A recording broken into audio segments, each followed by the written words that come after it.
Salut, je suis Crystal et je viens d'une petite ville en Alaska. S'il vous plaît, aimez et abonnez-vous. Depuis que je suis née, j'ai vécu avec mon oncle et ma tante, riches, et 5 cousines. Mais ils m'ont toujours fait sentir que j'étais de trop. Pour commencer, toutes mes cousines avaient des cheveux blancs et des yeux bleus. J'avais des cheveux bouclés noirs et des yeux marrons. Elles ont toujours dit que je n'étais pas assez jolie pour faire partie de la famille. Miroir, miroir, dis-moi qui est la plus moche de toutes. Crystal, tes yeux ont la même couleur que le caca. Et regarde tes cheveux. Je me demande combien d'oiseaux dorment dans ce nid. Elles étaient les plus méchantes et je n'avais personne d'autre. Et je vous jure, je pensais que notre ville était le seul endroit sur Terre, jusqu'à ce que je voie le livre de géographie de ma cousine. Et c'était quand j'avais 7 ans. Vous voyez, ma tante et mon oncle ne m'ont même pas inscrite à l'école et m'ont gardée toute la journée à la maison, pour faire les corvées. Mais j'ai secrètement appris à lire toute seule. J'ai commencé à lire de plus en plus et tout ce savoir m'époustouflait. Une fois quand j'avais 16 ans, mon oncle m'a trouvé en train de lire les livres de ma cousine.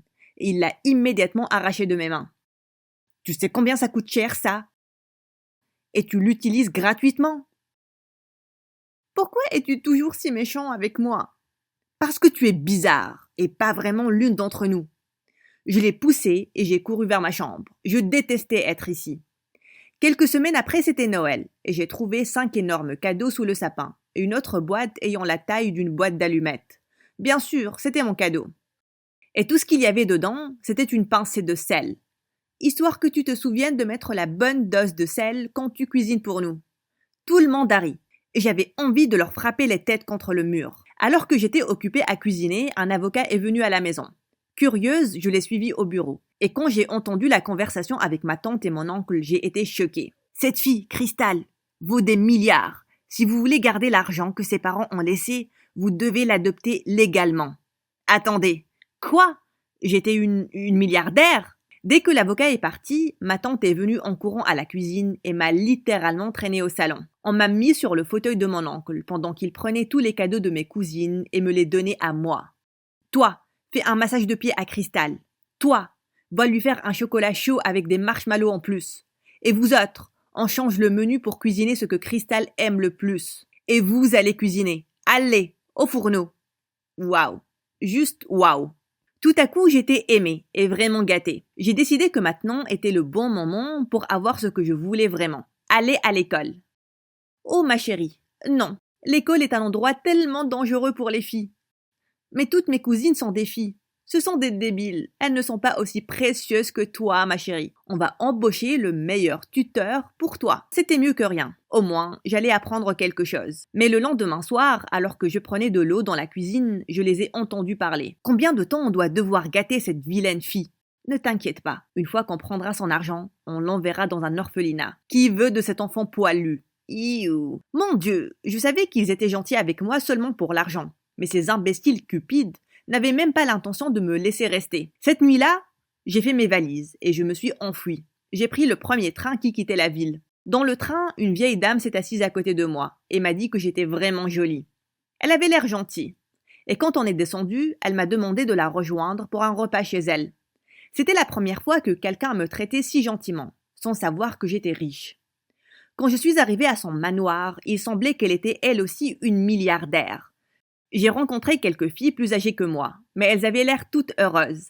Apparemment, cette gentille dame leur a tous donné du travail et les laissait même habiter ici. Je me demandais si je pouvais rester ici. Et à ma surprise, elle a joyeusement accepté. Les semaines se sont écoulées et tout allait bien, jusqu'à ce qu'un jour, cette femme me réveille rudement à 3 heures du matin. « Habille-toi et prépare-toi !»« Quoi? Pourquoi? Le soleil ne s'est même pas encore levé. »« Quoi? Tu es une poule qui attend le lever de soleil? Prépare-toi, sinon je vais te virer d'ici. » Oh mon Dieu! Soudain, la bonne fée s'est transformée en une carène. Elle m'a traînée le long du couloir principal où toutes les autres filles étaient déjà rassemblées. Et puis, elle a commencé à expliquer comment on allait s'introduire dans une maison pour voler des trucs bientôt. Attendez une seconde. C'était une cambrioleuse professionnelle? Oh mon Dieu!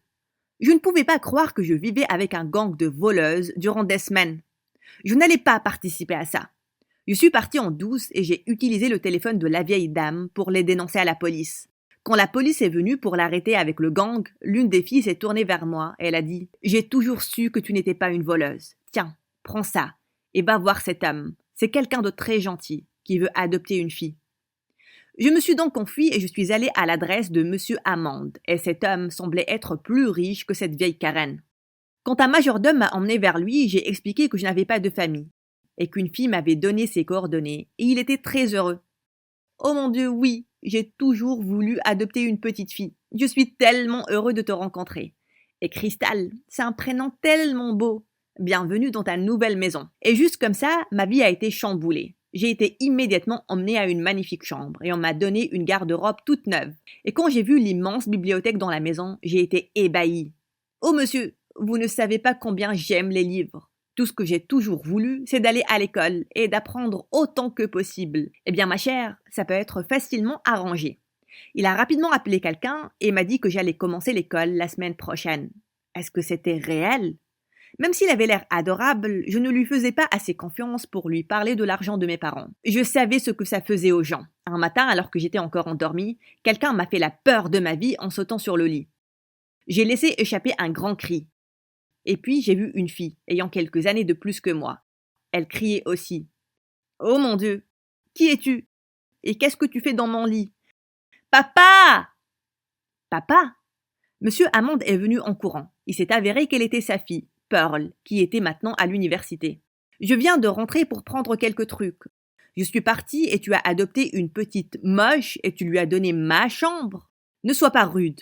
Et oui, je suis tout seul maintenant. Et je veux un peu de compagnie.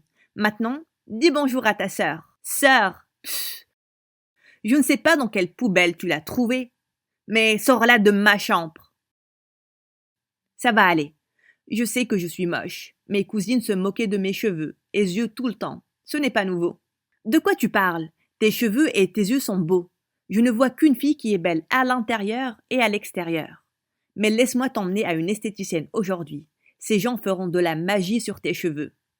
Et c'est ce qui s'est vraiment passé. Ils ont coupé et dompté ma chevelure sauvage et on m'a fait les sourcils. Et pour la première fois de ma vie, je me sentais vraiment jolie. J'étais très heureuse et j'ai fait un câlin à Monsieur Hammond. Merci, papa.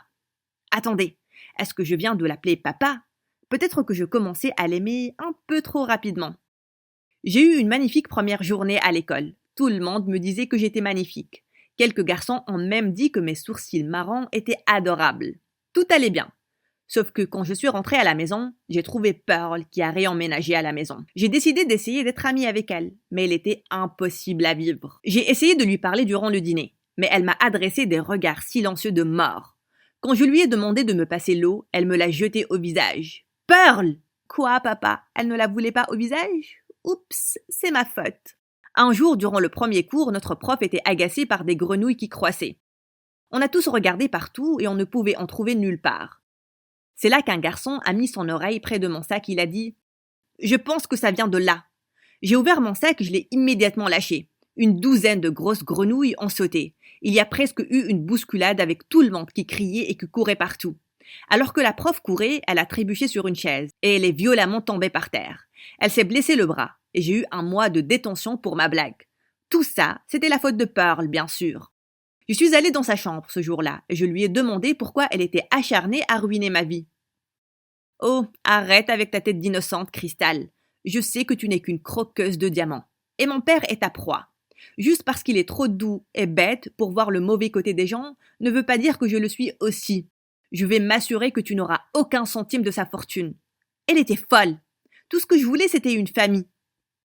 Monsieur Hammond avait organisé une grande fête à la piscine et j'étais très excitée. Ma mâchoire s'est décrochée quand j'ai vu les invités arriver. Des acteurs, des chanteurs et d'autres personnes glamour. J'étais ébahie. Tout le monde passait du bon temps, mais alors que quelques invités commençaient à partir, on a soudain entendu une femme crier sur le majordome. « Qu'est-ce que ça veut dire ? Vous ne pouvez pas trouver ma bague en diamant et la montre de mon mari ? Je vous les ai données pour les garder en sécurité avant d'aller dans la piscine. » Le majordome a dit qu'il a mis les affaires de tous les invités dans le bureau de Monsieur Hammond, mais elles avaient toutes disparu. Tout le monde a perdu la tête. Il y a eu presque une bagarre. Mesdames et messieurs, s'il vous plaît, rien de la sorte ne s'est jamais produit chez moi.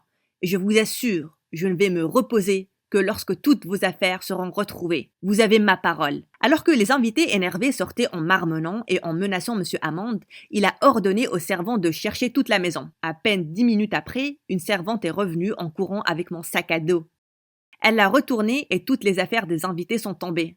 Monsieur, les sacs de Madame Cristal étaient faits. Apparemment, elle planifiait de partir. J'étais horrifiée. Monsieur Hammond avait l'air choqué, alors que je protestais disant que je n'avais rien à faire avec ça. Oh papounet, à quoi tu t'attendais avec quelqu'un comme elle? J'ai toujours su qu'elle ferait un truc pareil. On doit appeler la police. Je me suis avancée vers Monsieur Hammond, je l'ai regardé droit dans les yeux. Je sais que je ne suis qu'une inconnue, et pas vraiment votre fille. Donc vous allez sûrement choisir la parole de Pearl contre la mienne. Vous pouvez faire tout ce que vous voulez, mais sachez seulement que votre gentillesse a nettement plus de valeur pour moi que tout l'argent, et je ne ferai rien pour vous faire du mal. Soudain, Monsieur Hammond a pris ma main. Tu es ma fille, et je te crois. Il s'est tourné vers Pearl avec un visage furieux. Pearl, si tu ne veux pas que j'arrête de payer pour tes cartes de crédit, et que je te raie de mon testament, pars maintenant. Je ne veux plus voir ton visage jusqu'à ta remise de diplôme. Pearl l'a regardé, choquée, puis elle a crié de colère et elle est partie. J'étais tellement touchée par les mots de Monsieur Hammond. J'ai finalement décidé de lui parler de mon héritage et de ma famille de Cupid. Il était choqué, et rapidement, il m'a légalement adoptée, et on est allé en personne pour annoncer la nouvelle à ma famille. Leurs expressions étaient inestimables. Je possédais mon argent maintenant, et j'avais de grands plans pour ça. J'ai construit une école pour les enfants pauvres. Et maintenant, je donne des cours là-bas à chaque fois que je le peux.